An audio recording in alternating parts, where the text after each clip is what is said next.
Hello, আমি হচ্ছি রিয়া পাত্র সরকার। আজকে আমি বানানো শেখাবো চিড়ের পোলাও বা চিড়ের পোহা। এখানে আমি কড়াতে তেল গরম করে নিয়েছি, আর সাথে এখানে রেখে দিয়েছি চিড়েটাকে ধুয়ে জল ঝরিয়ে। তার সাথে এখানে রয়েছে কাঁচা লঙ্কা কুচি আর হচ্ছে পেঁয়াজ কুচি, আর আমি এটাকে সামান্য বাদাম দিয়ে বানাবো।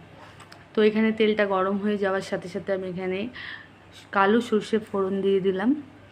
কালো সর্ষের সাথে আমি এখানে ধুয়ে রাখা কারি পাতা দিলাম। কারি পাতাটা টেস্টটাকে যেহেতু বাড়িয়ে দেয়, তো তাই আমি কারি পাতা দিলাম। কারি পাতা এখানে প্রত্যেকটা খাবারকেই সুস্বাদু করে তোলে, তো এটাতেও আমরা কারি পাতা অ্যাড করলাম।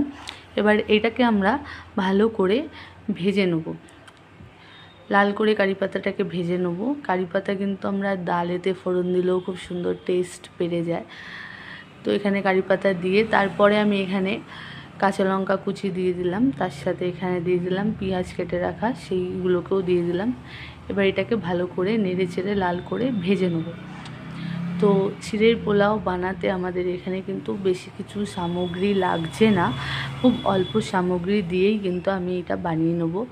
চিড়ের পোলাও খুবই একটা হেলদি খাবার, যেহেতু চিড়ে আমাদের শরীরের পক্ষে খুব ভালো, তাই আমি এখানে চিড়ের পোলাও বাদাম দিয়ে বানাচ্ছি। বাদামও খুবই হেলদি, বাদামও আমরা খুবই হেলদি খাবার, তো এটাও আমরা দিয়ে দিলাম।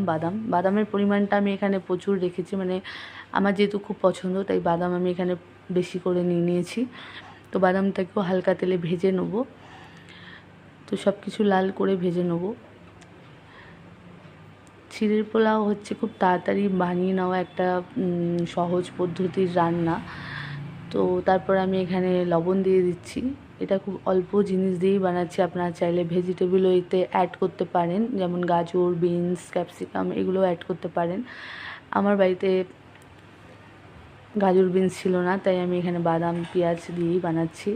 তারপর আমি এখানে যে ধুয়ে রাখা চিড়ের পোলাও সেটা অ্যাড করব। তার আগে আমি এখানে সামান্য পরিমাণ হলুদ দিয়ে দেবো কালার আনার জন্য, কারণ আপনারা হলুদ না দিতে চাইলে সাদা চিড়ের পোলাও বানাতে পারেন, কিন্তু আমি এখানে কালার আনার জন্য একটু হলুদ দিয়ে দিচ্ছি। আমার জন্য রান্নার কালারটা খুবই ইম্পর্টেন্ট, যদি দেখতে সুন্দর হয় সেটা খেতেও সুন্দর হয় আমার মনে হয়। তো আমি তাই এখানে একটু হলুদ দিয়ে বানাচ্ছি, যাতে এটা একটু কালারফুল হয়ে যায়। তো তারপর আমি এখানে ধুয়ে রাখা চিড়েগুলোকে দিয়ে দিয়েছি। ভালো করে জলটা ঝরিয়ে নেবেন, যাতে কাদা কাদা না হয়ে যায়, ঝরঝরে ভাবটা যাতে থাকে। তাই আমি এখানে চিড়েটাকে ভালো করে জলটা ঝরিয়ে নিয়েছি। তারপরে এটাকে ভালো করে ভেজে নেব।